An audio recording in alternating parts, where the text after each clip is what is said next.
Welcome back to Miss Marvel right here at Comicstorian, where we take some of your favorite trade paperbacks and single issues and we break them down into digestible bites so that I can read them dramatically back to you. This is a part of the magnificent Miss Marvel run, which is currently running in Marvel Comics, and we're trying to get you caught up so that you can go to your local store and pick up the next issue. In our last storyline, Miss Marvel's parents found out that she was in fact Miss Marvel. She went on a wild and crazy intergalactic adventure in which she got a new suit, and she also saved an entire planet. She was the chosen one. She came back and her parents' memories were wiped out, but she discovered that her dad had a rare disease, which leads us to today's issue. That storyline will be linked down below, but if you've got a free moment, please consider coming over to our Twitch channel, twitch.tv/ComicstorianGaming. We play games every Saturday and Sunday. Would love to have you join us over there. Anyway, let's get into it. Even before she was born, Kamala stood out. Some would even say that she was destined to stand out. Her blood bears the mark of an alien experiment that is 100,000 years old. She stood out in her family, her school, even among the demigods and the monsters and the people in costumes. But right now in her home, all she wants to do is disappear. Her father Yusef is sick with a disease that has no name, and all Kamala can do is, well, nothing. Yusef explains that he went to the New Jersey Institute for Rare Diseases, that Dr. Harani said that there was nothing that they could do. Kamala thinks for a moment and realizes that when she was with Bruno, that day that she saw her dad was actually with the doctor. He wasn't cheating on his wife. All Kamala wants to do is help. Yusef tells her that he will not sit by while the family just sits there. They still have to live their lives as best as they can. So at that moment, she gets a text from Nakia, who says that they are studying at the juice bar and that she should go. Yusef tells her that it's okay. Just because he's sick doesn't mean that she should let her grades slip. And as she heads out, she sends a text to someone stating that she is sorry to bother, but she's going to need some help. Nakia waves her to the table and Bruno greets her asking, how was the trip? Is everything okay? Kamala tells him sort of. A lot happened involving magic time manipulation, like her parents don't even know her other identity anymore. And when Hura sent them back home, he erased their memories, including the part about her being a superhero. He knew that he was too cute to be trusted. So Bruno asks, who was too cute? And Kamala stumbles, stating that it was nothing. But at that moment, Nakia stops them both, asking if they're going to study or not. Kamala yells that she is dealing with some stuff right now. Be a friend! And Nakia says that she is the one making sure that all the magical space adventures don't keep her from getting into college. Kamala sighs, telling her of course she's sorry. It's just that she found out her dad is sick, like no cure sick. And as Bruno and Nakia try to comfort her, here's some of the other teens in the juice bar crowding around a laptop talking about Miss Marvel. One of the teens says that it looks like Deathbringer is calling Miss Marvel out to face him, or he's going to hurt some of the hostages. She quietly sneaks out and heads to where the reports are coming from, and as she sits on the roof getting ready to change, her costume begins to fit itself around her. She shrugs, thinking, well, it seems to know what it's supposed to do. If anything else, I at least look cool. She then jumps into the large glowy orb, calling out to Deathbringer to let the people go.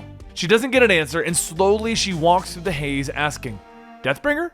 You get that from your mom or dad's side? Still, she doesn't get an answer, and dread begins to set in as she asks, please, just let those people go. Deathbringer walks towards her, stating that his shadows cannot feed on weakness and surrender. He will need her bright light.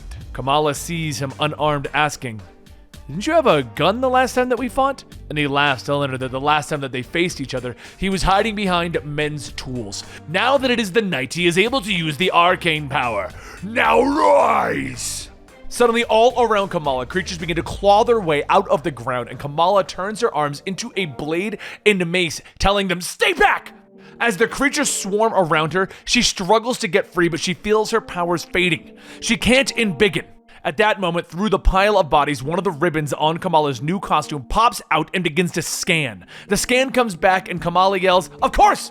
The mask is a cell that stores solar energy during the day, creating these things at night. The metal tip of the ribbon splits, ripping the mask off, and the second ribbon shoots out, destroying the mask. Deathbringer falls to his knees, yelling, no, no, no! And as the haze fades, Deathbringer stands back up.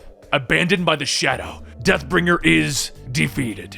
As the police arrive to bring Deathbringer away, one of the officers stops, telling Kamala that the new costume is pretty flashy, but it works. And in that moment, another mechanical voice says, "It doesn't just work, it's fabulous!" Tony Stark flies down in his Iron Man suit telling Kamala, "Hey, I got your text, and I brought heroes." Later that night, the two are sitting eating their dinner when Tony asks, "So what's with the new costume? Alien nanotech? Adapted Kree technology? If I had to guess." Tony scans it, stating that it has a thought-responsive interface without neural invasion, light anti-ballistic capacity, configurable environmental protections. Hey, this thing's pretty sweet, Kamala. Kamala then asks, "Actually, I'm more concerned about my dad." Tony looks away, telling her, "Yeah, I've been working on that, and it's not good. The disease is still in an early stage, but it's in the advanced stages of that. It's terminal, Kamala. My lab in Zurich is researching a cure, but it's heinously slow work. They'll crack it someday, but it's not gonna help you right now." Kamala begins to cry, and Tony tells her, "I'm sorry, but I can tell you this for thought. Some of us get to spend every day of our lives wishing that we'd made things right with our parents before they died. You have very precious time left with your father. It's best to decide how to spend it." Kamala gets up, telling her that she appreciates it. It really does mean a lot, but she needs to be alone right now. Tony stands up, telling her that he understands, but she knows how to reach him if anything changes. She can call him anytime. The next morning, Kamala wakes up bright and early at 7 because she knows that she still has to keep up her routine. She heads downstairs to help Muniba get everything set and medicine ready for her father. But before she has a chance to bring it to him, Yusuf comes down the stairs, stating that he will not have everyone waiting hand and foot on him. He may be sick, but it isn't... He settles in his chair, telling everyone that he's fine. They can eat their breakfast and not worry about him. Just before 8, Kamala runs up the stairs to the school, telling Nakia to wait up, and Nakia asks her, "What do I owe the pleasure of Miss Khan being on time for school for?" Kamala whispers not to count on it just yet. She barely had any sleep. There was a bridge collapse over in Hoboken. Of course, after getting into Mr. Askoff's class, Kamala promptly falls asleep. Later at lunch, Kamala sits with her friend Zoe, and Zoe says that she really hates that Nakia and Bruno have different lunch hours from them. On top of that, her guidance counselor keeps bugging her about extracurricular activities for college applications. Such a drag. Kamala eats at lunch, stating that she actually missed her last appointment, sadly being you-know-who isn't counted as extracurricular activity. And Zoe says that she knows what they need, a road trip. She has the car for the weekend. Kamala looks at her. "Yeah, my mom and dad wouldn't dare let me spend the weekend out God knows where." Zoe tells her that she is talking about a day trip, home by bedtime. So Kamala pauses, thinks about it for a moment, and turns to her. "A day trip where?" The next morning at the Jersey Turnpike, Kamala shouts, asking, "Voted best heroes in America?" And Zoe tells her, "Told you!" Nakia says that it's Hala and everything, but they're closing soon. That startup Rubicon's new HQ is driving rent up, and that means... Zoe stops asking her if they can please have a day where there isn't any wokeness being thrown around. Kamala sits back to enjoy the ride when a police car speeds past the opposite direction. Kamala yells, "Hey, we need to follow that car!" Nakia tells her, "No, we don't. No superheroing for the day. We have no idea where the police are heading. We can't just go around chasing every siren that you hear." Kamala throws her hands up, telling them, Okay, you're right. This will be the first time that I get out of the house and not have to worry about my dad being sick. We shall see if these heroes can sate the endless, inhuman hunger of Kamala. So a short while later, the three girls pull up to the infamous diner, and when they head inside, they notice that it's rather empty. Zoe says that maybe it's a quiet day, they're probably in the back. And as they sit, Nakia says that she isn't sure about this. Almost feels like there's someone ready to jump out, and just then the door chimes, and a group of office workers shuffle in, all stating, "Report, report." Zoe's confused. Who are they? And Nakia tells her, by the looks of it, Rubicon.com employees. They must work at the new facility. Kamala then asks, "Is it me, or is there something wrong with them? People aren't supposed to be drooling and crying, right?" Suddenly, all the employees turn their attention and point at the girls, yelling, "Report, report!" Kamala asks what is their problem, and Zoe says that she doesn't know. They should probably just, go? And as everyone jumps into the car, Kamala says that it was strange. She's seen mind control before, but that was almost like they were hypnotized. But then Kamala sees something on the road up ahead and yells, "Look out!" As the Rubicon.com employee suddenly appears in the street, Zoe swerves, narrowly missing him. The car's tires squeal as Zoe tries to regain control, but the car spins out of control, crashing into a ditch. Once the car finally comes to a stop, Kamala pulls herself up, asking if everyone's okay. And Zoe tells her that she's okay, but that man came out of nowhere. Kamala gets out, putting on her costume, stating, "He came from somewhere. It almost seemed intentional." We should stay back a bit until everything is clear. But before Kamala could even step out on foot, the horde of Rubicon employees begin to surround the three of them, all shouting, "Report, report!" Kamala punches through the crowd, asking what do they want. And as Kamala tries to look at one of the badges, the voice then says that they have a badge as well. Care to see? Kamala looks at the source of the voice, and it belongs to none other than Discord, or as Kamala sees him, their old friend Josh. Kamala goes on stating, "Look, we need to get out of here before," but Josh pushes a button on his visor, telling her, "Just shut up, Rubicon is taking care of me now. I have a chance to be a winner again, and today is the day that Miss Marvel dies." Kamala winds herself up, punching all of the employees away, and Josh begins to fire his beams, but Kamala weaves through it, punching him, telling him, "That is enough!" After another flurry of hits, she grabs onto Josh, but then another voice calls from behind, and Kamala looks back to see Lockdown, or as everyone else sees her, Becky. Becky binds both Nakia and Zoe, telling Kamala, "Stand down!" And Kamala looks at her asking, "What is even going on? What are you and Josh doing following?" But Becky yells for her to shut up. She isn't the one in charge here. Stand down or these two are toast. Kamala sets Josh down, stating, Okay, you're the boss. For now. Josh runs over, putting cuffs on Kamala, telling her that this will block her powers. So be sure not to do anything cute. Once everyone is secure, Becky tells Josh to throw them all in the van. They have someone to go see. As the van starts up, Kamala asks, "Where are we going? At least tell us that." Josh yells for her to just be quiet. He's sorry that it had to be this way, but he has too much to lose now. He fed them. He took them in. And Kamala interrupts him. "Who fed you? Who took you in? What is even going on?" From the front, Becky turns back, shouting for them to shut up. "There's a duct tape back there. Use it, Josh." Kamala tells Josh not to do it, but Josh takes the duct tape, pressing it against her mouth. After a short drive over to the Orange Plains, now home of everything Rubicon, Becky pulls up into a warehouse where many of the Rubicon employees work moving boxes. Becky tells one of them to let him know that they're here. While they wait, Nakia whispers, asking what are they going to do, and at that moment the ribbon on Kamala's costume reaches out, grabbing a hold of her cuffs and fuses together.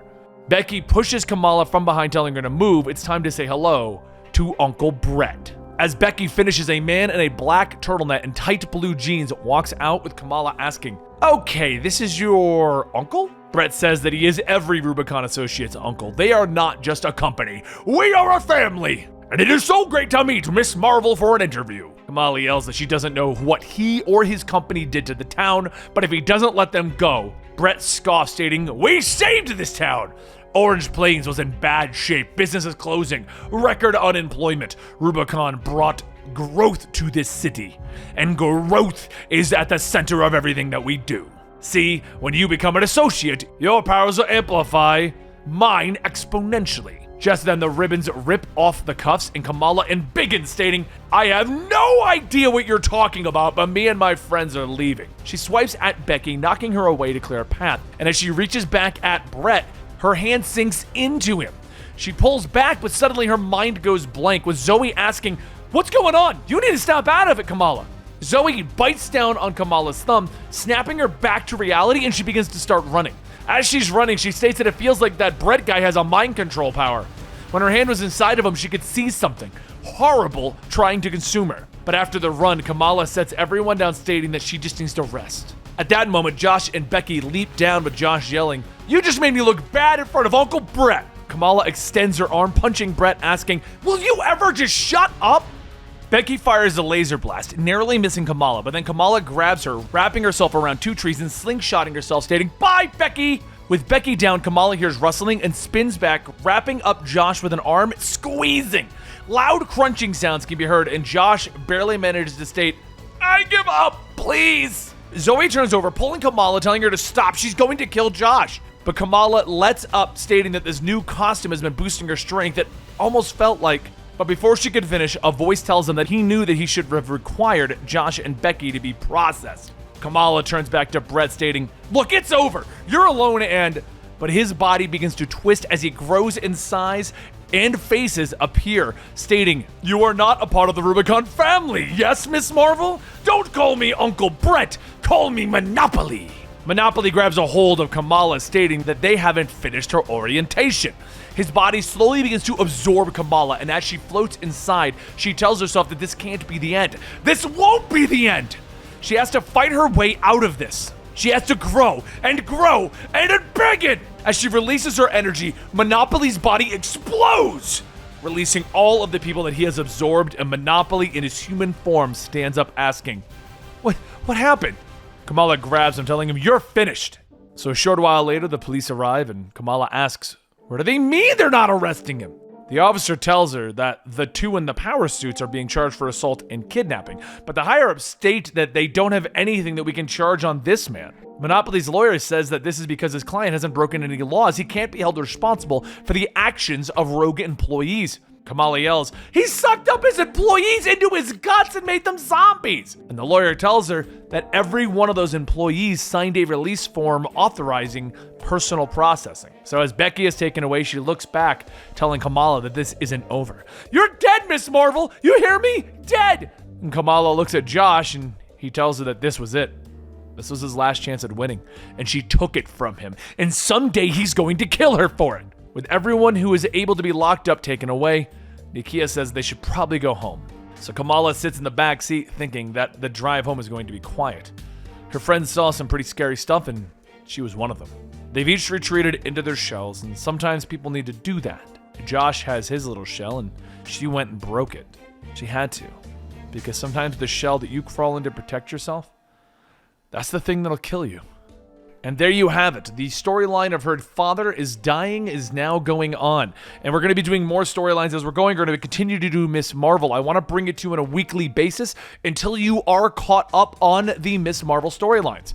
So if you do me a favor and just hit that subscription button if you want to. Don't forget you can hit that like button to really help support us. And you get early access to all of our videos by going to our YouTube membership or our Patreon page. Thank you guys so much for your support. I will see you next time right here at Comicstorian.